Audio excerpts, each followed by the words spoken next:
오늘 우리에게 주시는 하나님의 말씀은 신약성경 요한 1서 4장 7절로부터 12절까지 말씀이 되겠습니다. 제가 가지고 있는 성경으로 신약성경 392면에 있습니다.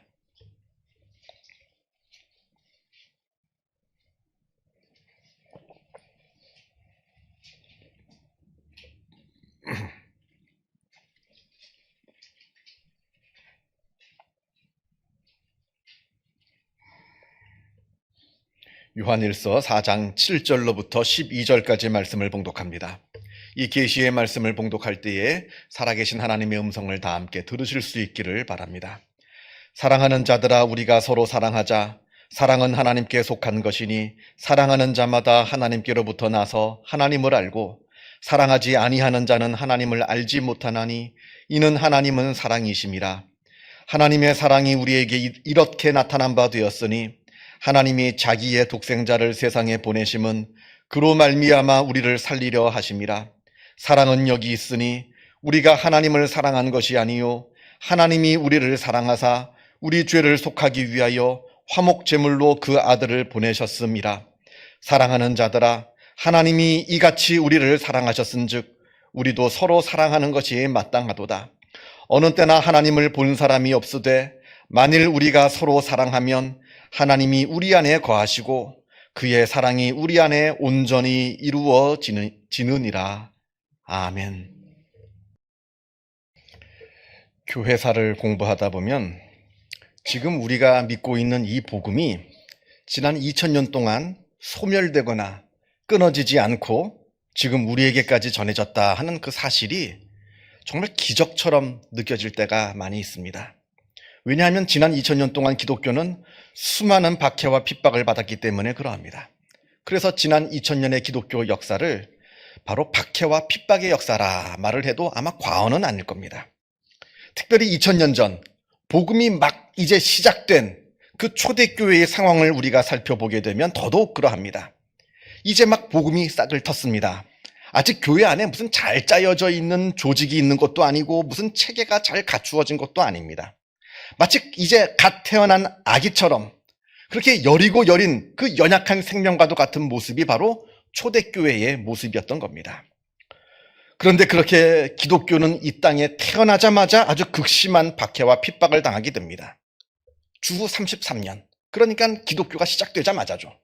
주후 33년에 스데반 집사가 순교하는 것을 시작으로 해서 313년 로마가 기독교를 공인하기까지 무려 기독교는 거의 300년 동안 태어나자마자 거의 300년 동안 단 하루도 멈추지 않는 날 없이 멈추는 날 없이 극심한 박해를 당해야만 했던 겁니다. 다른 이유가 없습니다. 오직 예수를 믿는다는 그 한 가지 이유만으로 내가 가지고 있는 모든 재산들을 다 몰수당합니다. 그리고 광산 같은 곳에 끌려가서 강제 노동을 하게 됩니다. 또 감옥에 갇히기도 합니다. 또한 배교를 하라고 나를 극심하게 고문하기도 합니다. 결국에는 맨 마지막에는 수많은 구경꾼들이 보는 앞에서 십자가에 달려 죽거나 화형을 당하거나 아니면 원형 경기장에서 사나운 짐승들의 밥이 되거나 하는 핍박을 견뎌야만 했던 겁니다. 그런데 정작 초대교회를 진짜 위험에 빠뜨리게 했던 것은 사실은 박해는 아니었습니다.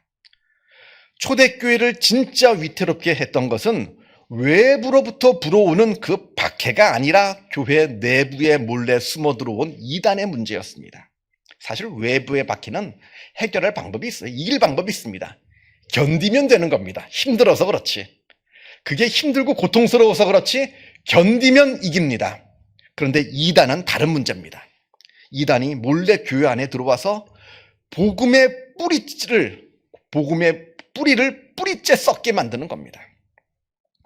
그렇게 복음의 뿌리가 썩게 되고 흔들리게 되면 밖에서 불어오는 그 핍박을 견딜 힘을 상실해버리고 맙니다. 아니, 밖의 외부의 고난과 핍박이 아무것도 불어닥치지 않고 태평한 시대를 산다 하더라도 복음의 뿌리가 흔들리게 되면 교회는 스스로 무너져 내리게 되는 법이라는 겁니다. 그래서 이단이 무서운 겁니다. 초대교회를 위험에 빠뜨리게 했던 그 수많은 이단들 중에 가장 위험한 이단은 바로 영지주의라 하는 이단이었습니다. 영지주의라고 하는 이 이단이 무엇을 얘기하냐면 세상은 영과 육으로 나누어져 있다 설명합니다. 영은 선한 것이고 반대로 육은 악한 것이라 이렇게 말합니다. 자, 그런데 여기까지는 별 문제가 없어요.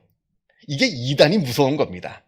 이단이라고 하는 말 자체가 다를리 끝단이거든요. 계속 같이 갑니다. 정통교리하고. 그러다 끝에서 살짝 달라지는 거예요. 그러니까 잘 몰라요. 끝까지 들어봐야 아는 겁니다. 그리고 성경 지식이 아주 많이 있어야 그게 이단인 줄 아는 것이지, 왜냐하면 비슷하거든요. 세상은 영과 육으로 나뉘어져 있다. 영은 선한 것이고 육은 악한 것이다. 문제가 없는 겁니다. 자, 그런데 그 다음부터가 문제입니다. 뭐라고 그러냐면 하나님은 거룩하신 영이신데 어떻게 그 거룩하신 영이 이 더럽고 악한 육신을 입고 이 땅에 오실 수가 있느냐 합니다. 바로 예수님을 말씀하고 있는 거죠. 그 거룩하신 하나님의 아들이신 분이 어떻게 그 거룩함을 버리고 이 낮고 낮은 이 천한 땅에 오셔서 죄악된 육신을 입을 수가 있느냐? 이건 말이 안 된다는 겁니다. 그래서 가현설이라는 것을 이야기합니다. 가현설, 이게 무슨 뜻이냐면 가짜로 나타났다는 거예요. 가짜로 나타났다, 예수님께서. 그 당시에 많은 성도들이 예수님을 직접 보고 예수님의 말씀을 직접 들었습니다. 예수님께서 십자가에 달리신 모습도 보았고 예수님의 부활하신 모습도 보았습니다. 그러나 영지주의 이단에 따르면 그건 다 가짜라 합니다. 다 우리의 착각이라는 거예요. 실제로 오시지 않았는데 그냥 우리가 다 착각을 하고 있는 것이다. 예수님은 이 땅에 오시지도 않았고 그래서 더더욱 십자가에 달리시지는 더더욱 않으셨다. 이 모든 건 다 우리의 착각일 뿐이다. 이게 바로 영지주의 이단이 초대교회에게 전했던 그러한 거짓된 복음의 내용이었습니다. 자, 그렇다면 이제 어떻게 되는 겁니까? 예수님께서는 이 땅에 오시지도 않으셨어요. 또 십자가에 달리시지도 않으셨습니다. 영지주의 이단의 이야기대로 한다면, 그렇다면 우리의 구원은 도대체 어떻게 되는 겁니까? 그러니까 복음이 뿌리째 흔들리는 겁니다. 이 영지주의 이단 때문에. 우리의 구원이 없어져 버리고 마는 거예요. 당시 초대교회의 많은 성도들이 이 영지주의 이단에 빠지게 됩니다. 왜냐하면 들어보니까 맞는 얘기 같거든요. 영은 거룩하고 육은 악하다. 어떻게 영이신 거룩하신 하나님이 육을 입을 수가 있겠느냐. 들어보니까 맞는 말 같아요. 여러분, 이게 아주 중요한 내용이 이 부분에 있습니다. 거룩하신 그 하나님이 어떻게 그 거룩함을 버리시고 이 더럽고 추한 육신을 입으시고 이 땅에 오실 수가 있느냐고요? 바로 사랑하기 때문에 하실 수가 있는 겁니다. 사랑하기 때문에 예수님께서 저 높고 높은 보좌를 버리시고 이 낮고 낮은 땅에 내려오실 수가 있으시고 또 이 땅에 내려오셔서도 십자가에 달려 돌아가실 수가 있으셨던 겁니다. 인간의 차가운 논리로 보면 가당치 않은 이야기죠. 그러나 하나님의 그 사랑의 눈으로 보게 되면 하나님은 충분히 그러실 수가 있는 분이시라는 겁니다. 아마 재작년 여름으로 제가 기억을 하고 있는데요. 재작년 여름에 비가 굉장히 많이 왔습니다. 폭우가 내렸습니다. 그래서 여러 반지하 집들이 물에 잠기는 일들이 많이 있었습니다. 아마 다들 기억하실 겁니다. 그런데 그때 어느 분이 밤에 반지하 집에 막 물이 차고 있을 때 그때 잠에 깨어서 급히 잠에서 깨어서 탈출해서 화를 면하였다가 자기가 키우던 고양이가 아직 방에 있다는 사실을 알고는 다시 그 방으로 그 고양이를 구하려고 그 방으로 내려갔다가 빠져나오지 못하고 그곳에서 결국 죽는 사고가 있었습니다. 이때 많은 사람들이 그분의 죽음을 보면서 어리석고 바보 같다 조롱했습니다. 인터넷에서. 그깟 고양이 하나 살리고자 자기 목숨을 버렸냐는 거죠. 맞습니다. 상식적으로 보면 이해할 수 없는 아주 어리석고 바보 같은 일처럼 보입니다만, 그러나 이게 바로 사랑의 힘이라는 겁니다. 사랑하니까 위험함에도 불구하고 그 차오르는 물속으로 들어갈 수가 있었던 겁니다. 또 사랑하게 되면요, 제 아무리 보잘것없는 그 미천한 미물이라 할지라도 사랑하게 되면 귀한 겁니다. 심지어는 나 자신보다 더 귀해집니다. 이게 바로 사랑의 힘이라는 겁니다. 그런데 사랑이 뭔지를 모르니까 그 행동이 이해가 되질 않는 것이고 어리석어 보이는 겁니다. 그렇게 사랑이 뭔지를 모르니까 예수님께서 이 땅에 오신 것이 말도 안 되고 어리석어 보이는 것이라 하는 겁니다. 그러나 사랑이 무엇인지 아는 사람은 이 땅에 오셔서 십자가에 달리신 예수님을 볼 때마다 그 사랑에 감격하게 됩니다. 마음에 감사와 감격이 있게 됩니다. 이게 바로 사랑의 눈으로 세상을 바라보느냐 아니냐의 차이인 겁니다. 단테의 신곡에는 이런 말이 나옵니다. 사랑은 너희에게 온갖 덕성도 심어주는 반면에 벌받아 마땅한 모든 악습도 심어준다. 그러니까 사랑이 우리를 살리기도 하지만 사랑은 우리를 죽이기도 한다 하는 뜻이죠. 무슨 말입니까?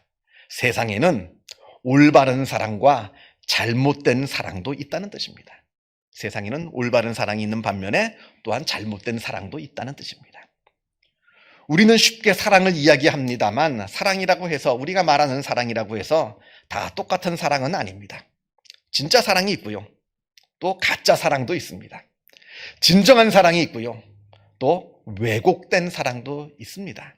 우리의 삶 속에서 벌어지고 있는 그 사랑을 들여다보면요, 저는 가끔 결혼 주례를 할 때마다 신랑 신부에게 꼭 하는 말이 있습니다. 당신들이 지금 이렇게 결혼식에 입장할 때까지 서로 사랑한다는 말을 수도 없이 했을 것이다. 아마 엄청 했을 겁니다. 서로 사랑한다, 사랑한다. 그런데 미안하지만 당신들이 지금까지 한 것은 그건 사랑이 아니다. 단지 서로 좋아했을 뿐이다. 진짜 사랑은 지금부터다 라고 말합니다. 여러분, 젊은 사람들 서로 좋아 죽네 하면서 이 사람 아니면 절대 결혼하지 않겠다, 이 사람과 결혼하지 않으면 난 죽어버리겠다 별소리를 다 하다가 막상 결혼하면 얼마 못 가서 이혼하더라고요. 그게 무슨 사랑입니까? 그게 무슨 사랑이냐는 거죠. 여러분, 좋아 죽는 거, 그냥 좋아 죽는 건 사랑 아닙니다. 그건 감정이죠. 좋아하는 겁니다. 내가 그냥 좋아하는 거예요.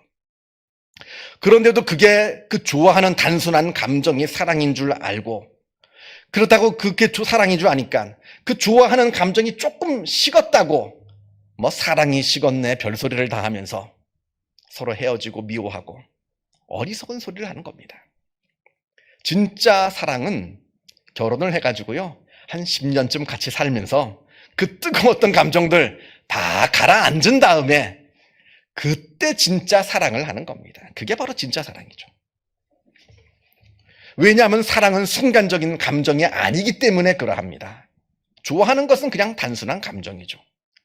그렇기 때문에 당연히 감정이기 때문에 감정은 수시로 변하잖아요. 좋아하기도 하다가 또 싫어지기도 합니다. 감정이니까요. 그래서 좋아하면 취했다가 싫어지면 버리는 것, 이게 바로 우리의 감정입니다. 그러나 사랑은 감정이 아닙니다. 사랑은 취했다가 버리고 버렸다가 다시 취하고 그런 감정이 아닙니다. 사랑은 무한한 책임을 말합니다. 그리고 사랑은 내가 깊은 생각 끝에 나오는 판단이요, 결정이요, 결단입니다. 이게 바로 사랑인 것입니다. 그리고 또한 사랑은 상대방을 소유하는 것이 아닙니다. 우리는 상대방을 소유해야 그게 사랑인 줄 압니다. 그래서 상대방을 소유하려 하고요, 상대방을 지배하려고 합니다. 그게 사랑인 줄 알아요. 여러분, 가끔 뉴스에서 보시죠. 데이트 폭력이니 가스라이팅이니 아니면 부모가 어린 자녀들과 함께 동반 자살하는 것, 다 사랑을 잘못 알고 있는 겁니다. 소유하고 지배하는 것을 사랑이라 착각하기 때문에 그러한 일들이 벌어지는 것들입니다. 사랑은 상대방을 지배하는 것이 아닙니다. 상대방을 자유롭게 해줍니다. 사랑은 나를 위한 것이 아닙니다. 사랑은 상대방을 위한 겁니다. 사랑은 소유하는 것이 아니라 헌신하는 겁니다. 이게 바로 진정한 사랑인 겁니다. 오늘 본문 8절 마지막 부분에 하나님은 사랑이심이라 이렇게 말씀합니다. 우리가 하나님을 여러 말과 여러 표현으로 하나님은 이야기할 수 있습니다. 하나님은 정의로우신 분이시다. 하나님은 전능하신 분이시다. 하나님은 어떤 분이시다. 어떤 분이시다. 많은 말들이 있습니다만 다 맞는 말이죠. 그러나 그 중에 하나님을 단 한마디로 우리가 말을 해야 한다면 바로 이거라는 겁니다. 하나님은 사랑이시다. 자, 그러면서 9절에 하나님의 사랑이 우리에게 이렇게 나타난 바 되었으니 하나님이 자기의 독생자를 세상에 보내심은 그로 말미암아 우리를 살리려 하심이라. 이렇게 되어 있습니다. 우리를 살리시려고 하나님께서 독생자를 우리에게 보내주셨다 합니다. 10절에 사랑은 여기 있으니 이렇게 말합니다. 참된 사랑, 진짜 사랑이 바로 여기 있다 합니다. 우리가 세상을 살아가면서 사랑이란 말을 얼마나 많이 듣습니까? 세상에 흔해져 버린 사랑 이야기가 단어가 사랑입니다. 심지어는 전화로 하는 전화 판매원한테도 사랑합니다 고객님 하는 소리를 들을 정도니까 사랑이 너무나 흔해져 버렸어요. 정말 묻고 싶더라고요. 정말로 저 사랑합니까? 저를 얼마나 알길래 저를 사랑하신다 합니까? 또 요즘은 하도 그런 말이 있으니까 이제는 뭐 사랑합니다는 말이 좀 줄어들긴 했습니다만 어쨌든 사랑이란 말이 너무나 흔해져 버린 사랑입니다. 그런데 진짜 사랑이 어디 있느냐 하는 거죠. 진짜 사랑은 여기 있다 말씀합니다. 사랑은 여기 있으니 우리가 하나님을 사랑한 것이 아니요 하나님이 우리를 사랑하사 우리 죄를 속하기 위하여 화목 제물로 그 아들을 보내셨습니다. 이게 사랑이라는 겁니다. 여기에 아주 중요한 내용이 나오는데요. 하나님께서 우리를 사랑하시되 우리가 사랑받을 자격이 있어서 그래서 우리를 사랑한 것이 아니라 합니다. 우리가 먼저 하나님을 사랑하여서 하나님도 어쩔 수 없이 우리를 사랑하신 것이 아니라 합니다. 하나님께서 우리를 먼저 사랑하셨습니다. 우리가 하나님과 사이가 좋지 않을 때, 하나님과 원수가 되어 있을 때, 우리가 하나님을 미워할 때, 그때 우리를 사랑하셨다 합니다. 우리가 하나님과 친할 때, 우리가 하나님을 사랑할 때, 하나님의 말씀을 잘 들을 때, 그렇게 사랑받을 자격이 있을 때 하나님께서 우리를 사랑하신 것이 아니라 우리가 하나님을 사랑하지 않을 때, 하나님을 미워할 때, 하나님과 원수될 때, 하나님의 사랑을 받을 자격이 전혀 없을 때, 그때 하나님께서 우리를 먼저 사랑하여 주셨다 말씀합니다. 그렇기 때문에 사랑은 감정이 아니라는 겁니다. 하나님도 감정이 있으세요. 성경 읽어보세요. 하나님도 감정이 있으십니다. 기뻐하시고 슬퍼하시고 좋아하시고 노여워하시고 감정이 있으십니다. 그러나 하나님께서 그 감정대로 우리를 대하셨다면 우리는 당장 죽었죠. 살아남을 사람이 여기 누가 있겠습니까? 그러나 사랑은 감정이 아니라는 겁니다. 사랑은 일관적인 것입니다. 하나님께서 우리를 사랑하시겠다 말씀하시기 때문에 끝까지 사랑하시는 겁니다. 변덕스러운 감정이 아니에요. 여러분, 내가 만약에 잘할 때만 사랑을 받는다. 얼마나 불안합니까? 그죠? 하나님한테 내가 잘할 때만 내가 사랑받을 수 있다. 하나님께 내가 잘할 때만 하나님께서 나에게 복을 주시고 나를 지켜주신다 하면 얼마나 두렵고 괴롭습니까? 어린아이들도 마찬가지예요. 부모가 감정의 변화가 심하고 변덕이 심하면요 굉장히 불안해합니다. 어떻게 될지 모르거든요.